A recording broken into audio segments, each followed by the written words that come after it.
Sa balitang showbiz, pinasaya ni Marian Rivera ang kanyang fans sa isang mall show sa Iloilo City.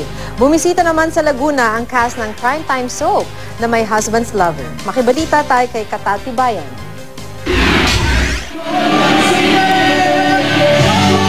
Damang-dama sa isang mall sa Santa Rosa, Laguna ang My Husband's Lover craze.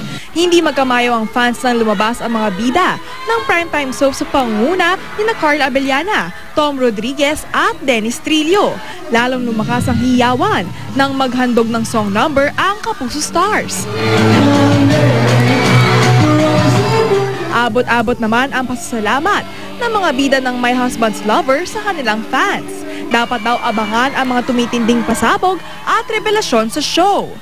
Thank you! Maraming salamat po sa inyo. My gosh, nag-iiyakan sila, nagtutulakan sila, medyo nagkakasakitan. Pero sobrang, my gosh, kahit kami nagkukulat talaga. Ngayon ko na-experience ganito.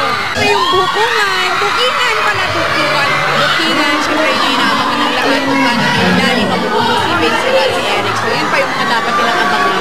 Sobrang dami pa kasi bawat episode namin, bawat linggo, laging may pasabog eh. Yun ang may expect na sa My Husband's Lover.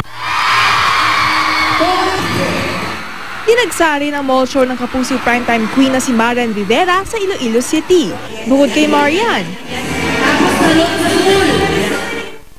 todo bigay rin sa pagrampa at pagsayaw ang ilang Marian wannabes.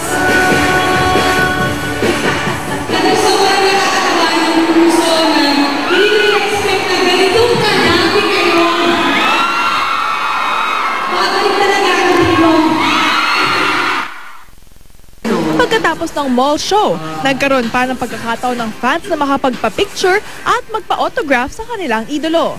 Katati Bayan, GMA News.